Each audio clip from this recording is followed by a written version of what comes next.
Hello बच्चों, आज मैं आप लोगों को क्लास 6 का अध्याय 6 पदार्थ के परिवर्तन में पढ़ाने वाला हूं। सबसे पहले नहीं पदार्थ को इंग्लिश में कहते हैं मेटर। पदार्थ को इंग्लिश में क्या कहते हैं? मेटर के बारे में मैं आपको अच्छी तरह से समझा देता हूं कि मेटर क्या होता है। आप अगर हमसे क्लास करते हैं तो कॉपी और कलम लेके बैठिए। देखिए, पदार्थ क्या होता है? संसार की वे सभी वस्तुएं जिसका कुछ ना कुछ द्रव्यमान होता है, यानी कुछ ना कुछ वजन होता है और तथा कुछ ना कुछ वो स्थान घेरता है, उसे हम क्या कहेंगे? उसे हम कहेंगे पदार्थ। उसे हम क्या कहेंगे?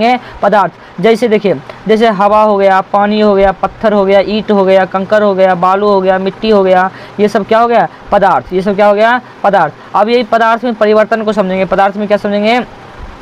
परिवर्तन को समझेंगे। पदार्थ में परिवर्तन जो होता है ना, ये दो तरह से होता है। कितना होता है? दो तरह से। एक तो होता है भौतिक परिवर्तन। एक कौन सा होता है बाबू रे? भौतिक परिवर्तन। और दूसरा होता है रासायनिक परिवर्तन। दूसरा कौन सा परिवर्तन होता है? रासायनिक परिवर्तन। भौतिक परिवर्तन और रासायनिक परिवर्तन के बारे में डिटेल से जानेंगे। जो भी आपके चैप्टर में है वो हर एक चीज़ मैं आपको बताऊंगा। देखिए, भौतिक परिवर्तन क्या होता है? क्या ऐसा परिवर्तन जिसमें पदार्थ का आकार आकृति बदल जाता है, समझे ना, संरचनाएं बदल जाती है, लेकिन उसका गुण में कोई बदलाव नहीं आता है, उसे हम क्या कहेंगे? भौतिक परिवर्तन। जैसे जल से बर्फ बन जाता है, जल से बर्फ बनना कौन सा परिवर्तन हुआ? ये हो गया भौतिक परिवर्तन। जैसे मान लीजिए कि हम क्या करते हैं, हम करते हैं कि किसी फल है, समझे ना, फल को काट देते हैं या लकड़ी को काट देते हैं, समझे ना, तो कौन सा परिवर्तन है? भौतिक परिवर्तन। भले उसका आकार बदल गया है लेकिन उसका गुण में कोई बदलाव आया है? नहीं आया है, तो उसे हम क्या कहेंगे? भौतिक परिवर्तन। अब रासायनिक परिवर्तन, तो ऐसा परिवर्तन जिसमें पदार्थों का गुण बदल जाता है। क्या बदल जाता है? गुण बदल जाता है, उसे हम क्या कहेंगे?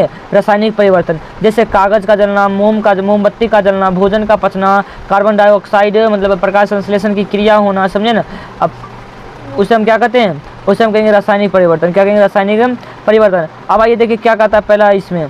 कहता कि आप अपने आसपास की कोई चीज़ को देखते होइएगा, आपको कहा जाए कि आसपास की चीज़ों में क्या क्या परिवर्तन दिखाई देता है, तो इस नज़रिए से आप अवलोकन करने पर जरूर उत्सुकता बढ़ेगी। मतलब कि आपके आसपास जितना भी वस्तु है उसको बताइए इस समय क्या क्या परिवर्तन होता है, समझे ना। देखिए, जैसे पानी है, मोमबत्ती है, कागज, अपने आसपास में जितने पहले चीज़ है सारी चीज़ लिखिएगा। आटा हो गया, मिट्टी हो गया, तेल हो गया, समझे ना, बर्फ़ हो गया, दही हो गया, मक्खन हो गया, रसगुल्ला हो गया, पनीर हो गया। आप इसी तरह इसमें भरते रहिएगा अपने आसपास। मसाला हो गया, इसमें टोटल 50 है, समझे, 50 भरते रहिएगा अपने हिसाब से। देखिए आगे कहता है कि तालिका 6.1 में कुछ उदाहरण दिए गए हैं। ऐसी ही तालिका अपनी अभ्यास पुस्तिका में बनाइए। अपने घर या आसपास पाई जाने वाली सभी चीज़ों का नाम इस तालिका में लिखिए। ऊपर का जो तालिका है सारे अपने आसपास के सामानों के लिखिए। इनमें से कौन कौन सी चीज़ें आपको परिवर्तन दिखाई देता है और अपने मित्रों के साथ चर्चा करें। अपने मित्रों के साथ क्या करिए? चर्चा करिए, समझे। अब देखिए आगे क्या कहता है। तथा पहले स्वयं अपने शरीर का अवलोकन कीजिए कि समय पर आपके बाल बढ़ते हैं तथा नाखून बढ़ते हैं। यदि इन बालों पर नाखून को नहीं काटेंगे तो ये बढ़ते चले जाएंगे। क्या यह परिवर्तन हुआ है? हाँ, परिवर्तन तो हुआ है। हाँ, अपने नाखून तथा बाल को कटवाते हैं, पुनः ये बढ़ते हैं, यह भी एक परिवर्तन है, समझे ना।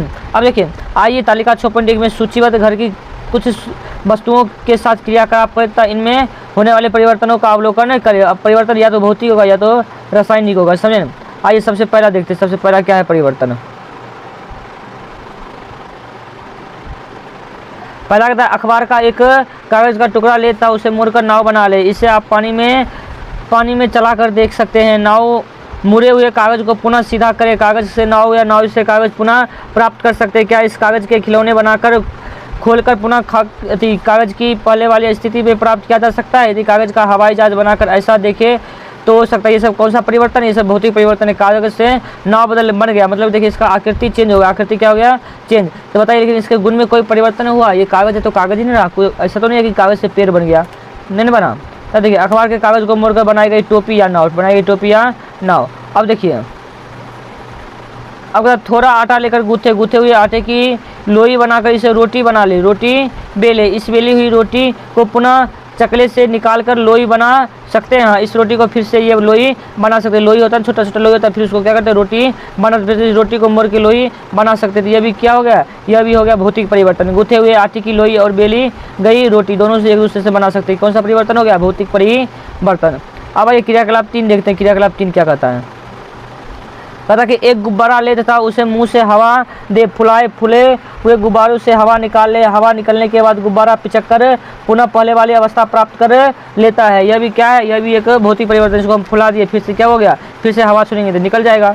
इन तीनों क्रियाकलाप में आपने अवलोकन किया है कि कागज, गुथे, आटा तथा गुब्बारे के आकार में परिवर्तन हुआ तथा ये वस्तु अपने पहले के आकार में पुनः वापस आ जाते हैं। इन तीनों क्रियाकलाप के कुछ अलग ढंग करने का प्रयास करते हैं। अब देखिए कुछ अलग ढंग से करते हैं। देखिए अब क्रियाकलाप 4 देखिए, क्रियाकलाप 4 क्या कहता है। कहता है जिस अखबार के कागज से आपने नाव बनाई थी तथा जहाज बनाई थी, उस कागज पर पेंसिल से नाव का आकार बनाकर कैंची से काट कर तथा हवाई जहाज की आकृति प्राप्त कर ले। मतलब कि कागज पर देखिए ये हवाई जहाज की आकृति बना के, नाव की आकृति बना के काट लीजिए। क्या करिए? काट लीजिए, समझे। अब देखिए आगे क्या करेंगे, जैसे जैसे कहता है वैसे आप करते जाइए। हम कहता गूथे हुए आटे की लोई से रोटी बेलकर उसे तवे पर सेकी। जब तवा पर सेक देंगे तो फिर वो नहीं बनेगा, तो वो कौन सा परिवर्तन हो जाएगा? वो रासायनिक परिवर्तन हो जाएगा। कौन सा परिवर्तन हो जाएगा? रासायनिक परिवर्तन। अब आइए क्रियाकलाप 6 देखते हैं। कहता कि उसी गुब्बारे को लेकर फुलाइए जिसका क्रियाकलाप 1 में प्रयोग किया गया है। फूले गुब्बारे को धागे से बांध दीजिए, गुब्बारे में नुकीली पेंसिल से छेद कर दीजिए।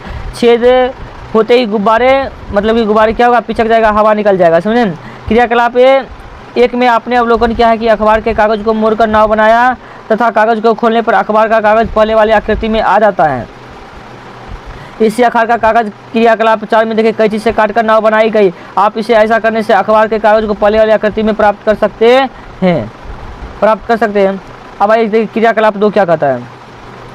कहता क्रियाकलाप 2 में आटे की लोई से रोटी बेली गई है। आटे की रोटी से लोई से रोटी बेली गई है तथा इसे पुनः मोड़कर लोई प्राप्त कर सकते हैं। लेकिन क्रियाकलाप 5 में बेली गई रोटी से तवे पर पकाया जाता है। क्या यह पकाई गई रोटी से आटे की लोई पुनः प्राप्त कर सकते हैं? तो नहीं प्राप्त कर सकते हैं, समझे ना बाबू।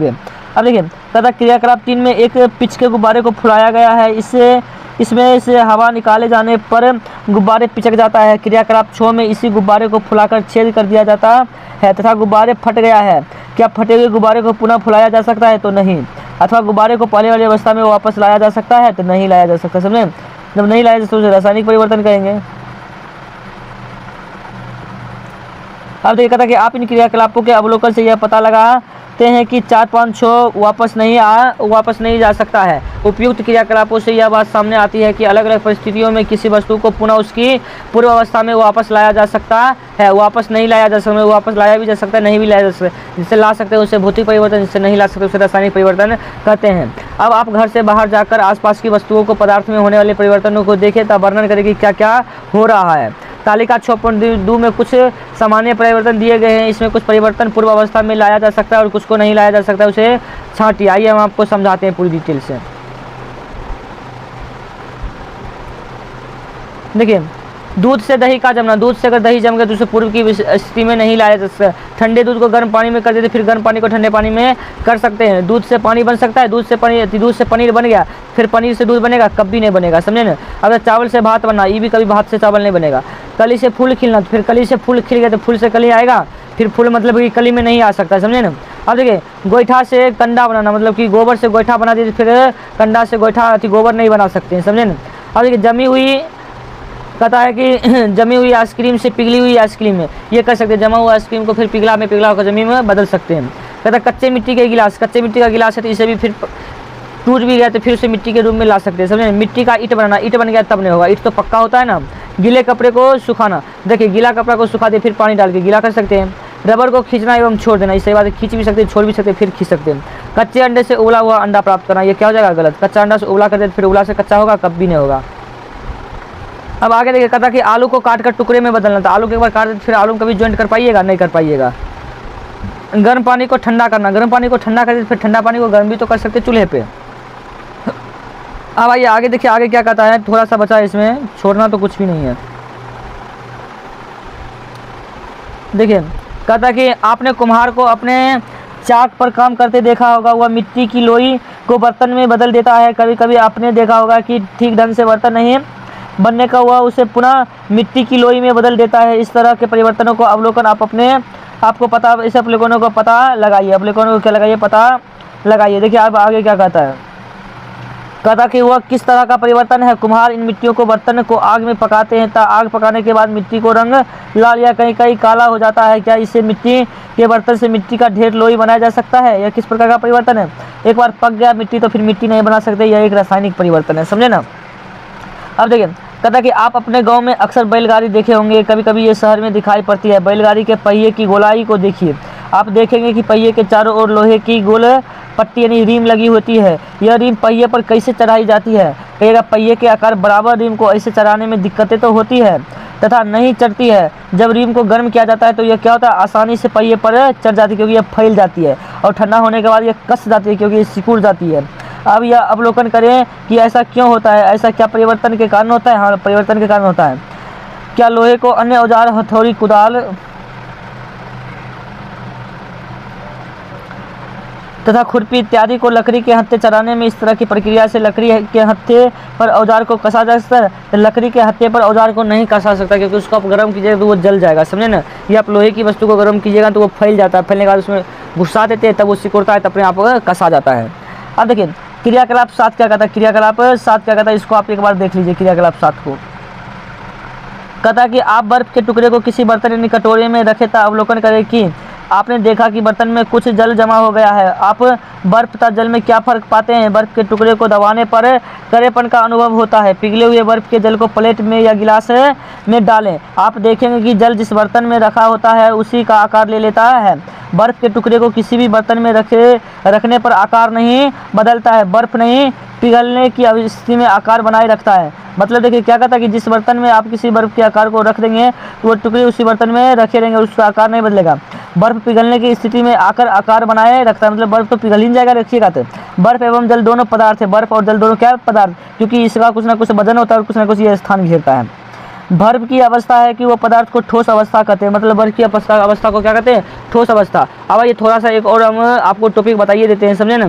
खैर बताएंगे तो क्वेश्चन है सब, लेकिन थोड़ा सा बताते हैं। देखिए पदार्थ जो होता है ना, पदार्थ भौतिक पदार्थ, ये भौतिक अवस्था क्या था, पदार्थ को 3 भागों में बांटा गया, ठोस द्रव और गैस। ठोस द्रव और गैस में बांटा गया। देखिए ठोस किसको कहिएगा, ऐसा पदार्थ जिसकी आकार और आकृति निश्चित होती है उससे क्या कहते हैं, ठोस। द्रव किसे कहिएगा, ऐसा पदार्थ जिनका आकार अनिश्चित होता है लेकिन आयतन क्या होता है, निश्चित होता है, उससे हम क्या कहते हैं, द्रव। और गैस किसे कहिएगा, ऐसा पदार्थ जिसका आकार और आयतन दोनों अनिश्चित होता है, उससे हम क्या कहते हैं, उससे हम कहते हैं द्रव।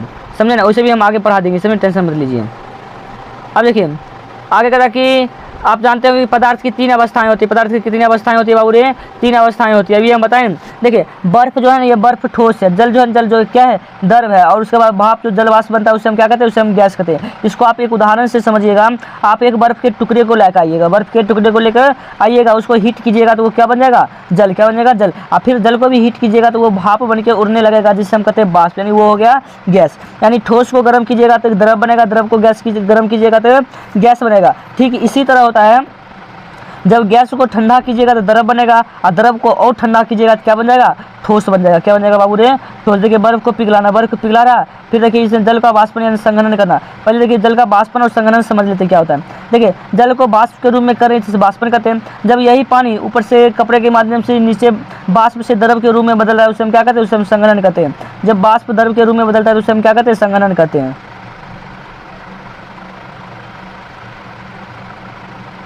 अब देखिए कहता है कि जब आप ढक्कन हटाते हैं तो आपके ढक्कन पर जल की बूंदें भी नजर आएंगी। क्या ये जलवाष्प ठंडा होकर जल में बदल गया है? हाँ, बदल जाता है, बदल के नीचे नीचे गिरने लगता है। आप जब बर्तन को गर्म करना बंद कर देते हैं तो भाप निकलना बंद हो जाता है। क्या जल को पुनः बर्फ में बदल सकते हैं? हाँ, बदल सकते हैं, जल को बर्फ में बदल सकते हैं अत्यधिक ठंडा करके। आपने आइसक्रीम वालों से आइसक्रीम खरीद कर खाई होगी। क्या आपने हाथ में आइसक्रीम के बक्से में डाले होंगे, बर्फ़ का अनुभव करेंगे, समझे। मतलब कि आइसक्रीम जो खरीदते होते हैं वो सब क्या करते हैं, अपने जो डिब्बा में बेचते हैं उसमें क्या रखता है, बर्फ़ रखता है, समझे। और उसी समय वो टपकने लगता है। ऐसा क्यों होता है, विचार कीजिए। आप यदि फ्रीज हो तो जल को किसी बर्तन में लेकर फ्रीज वाले भाग जहां आप काफ़ी ठंडा महसूस करते हैं वहाँ रख दीजिए, और कुछ घंटे बाद देखेंगे कि वह जल जो है जल बर्फ़ में बदल जाता है। मतलब कि अधिक 0 डिग्री तापमान पर द्रव क्या होता है, ठोस में बदल जाता है, बर्फ़ बदल जाएगा। देखिए हमने देखा कि पदार्थ की अवस्था में परिवर्तन में गर्मी या ठंडा का होकर जल तथा जल को ठंडा करने पर बर्फ़ बन जाता है। मतलब देखिए अगर जल को गर्म करेंगे तो भाप बन जाएगा, भाप को ठंडा करेंगे तो जल बन जाएगा, फिर जल को भी ठंडा करेंगे तो वो बर्फ़ बन जाएगा, समझे ना। अब देखिए जल वाष्प को उसको ठंडा करेंगे तो क्या बन जाएगा, वो जल बन जाएगा। क्या बन जाएगा, जल बन जाएगा। जल वाष्प को ठंडा करेंगे तो क्या बन जाएगा, जल बन जाएगा। जल को भी ठंडा करेंगे तो क्या बन जाएगा, बर्फ़ बन जाएगा। क्या आप बता सकते हैं कि बर्फ़ से जल तथा जल से जल वाष्प या जल वाष्प से जल तथा जल से बर्फ़ बदलना कौन सा परिवर्तन है? ये सब भौतिक परिवर्तन है। ये सब कौन सा परिवर्तन है, भौतिक। सामान्यतः इसे क्या कहते हैं, भौतिक परिवर्तन कहते हैं। अगली कक्षाओं में हम इसे विस्तृत चर्चा करेंगे। क्लास सब 7th पढ़ेगा ना, उसमें चैप्टर 6 आता है, पदार्थों में रासायनिक परिवर्तन, तो उसमें भी डिटेल्स हम आपको पढ़ाएंगे, टेंशन नहीं लेना है, समझे। अब देखिए आगे क्या कहता है।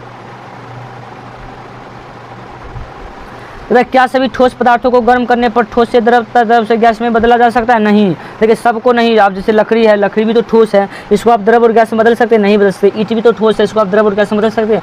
नहीं बदल सकते। सबको नहीं, एक बर्फ ही होता है। क्रियाकलाप, आप एक बर्तन में कपूर लेता है, उसे कांच के गिलास में ढकते हैं, उसे गर्म करे। देखिए कपूर जो एक होता है ना, ये ठोस पदार्थ से सीधे गैस पदार्थ में बदल जाता है। यानी ठोस कपूर जैसे हम सूर्य के प्रकाश में रखेंगे या गर्म रखेंगे तो डायरेक्ट गैस में बदल जाएगा। किस में बदल जाएगा? गैस में। और इस प्रक्रिया ठोस से सीधे गैस में बदलने की प्रक्रिया को ऊर्ध्वपातन कहते हैं, ऊर्ध्वपातन विधि कहते हैं। ठोस से गैस में बदलने की प्रक्रिया या गैस से ठोस में बदलने की प्रक्रिया को क्या कहते हैं? ऊर्ध्वपातन विधि कहते हैं, समझे। अब आइए आगे देखते हैं आगे क्या कहता है।